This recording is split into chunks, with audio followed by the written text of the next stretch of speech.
Hello everyone, I hope you all are doing well. Today we are going to talk a bit on future continuous tense. So in this video we are going to cover 5 different topics related to future continuous tense. Key facts, future continuous tense definition, usage, 3 formulas, and at the last we have a short quiz.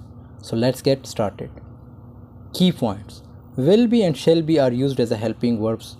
Helping verbs are also called auxiliary verbs. Every tense has its own helping verb. Like future indefinite tense helping verb is will and shall.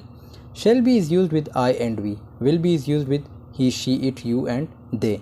However, shall has been dropped from use recently and has been replaced by will for and all individuals. The use of shall has been greatly reduced in modern English. It is only used in official correspondence. So it means that shall has been dropped means nowadays we use will in all subjects. Like will is used with all subjects, either that is he, she, it, you, I and we. Shall be is only used for official correspondence. First form of the verb with an ing is used as an verb. Every tense has its own verb. Like in all continuous tenses we use first form of the verb with an ing. Definition. The future continuous tense is often used in English as a way to talk about something happening at a given point in the future. Like the future continuous tense, sometimes also referred to as a future progressive tense. It is also called future progressive tense as a word tense that indicates that something will occur in the future and continue for an expected length of time. Means it has some limitation of time, some expected length of time. So let's understand it by examples ahead. The first usage. Future continuous tense is used to describe interrupted actions in the future. For example, when you come tomorrow they will be playing tennis. So it describes what interrupted action. When they come the day after tomorrow, I will be doing the study. Again, it represents what the interrupted action in the future. Its second usage. When we use the future continuous tense, our listeners usually knows or understand what time we are talking about. Like I will be walking at 10 a.m. tomorrow. So it means I am talking about 10 a.m. tomorrow. My listener will easily understand. They won't be playing at 9 p.m. tonight. Again, it's at 9 p.m. is mentioned. So it means my listener easily understands that what will I be doing at 9 p.m. tonight. What will you be doing at 10 p.m. tonight? To express actions in progress at a specific time in the future, that's third usage. At noun, tomorrow we will be having lunch at school. So it means what action will be there at a specific time in future. Like at noun, I will be having lunch at school. At 9 p.m. tomorrow she will be doing exercise. The fourth usage. To refer the actions that are happening now and expected to continue sometime in the future.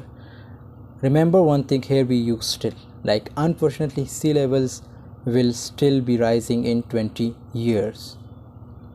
Future continuous tense is used to ask a question politely about the future. So future continuous tense is also used for politeness. Will she be bringing her friend to the party tonight? Will they be helping us in our difficult times?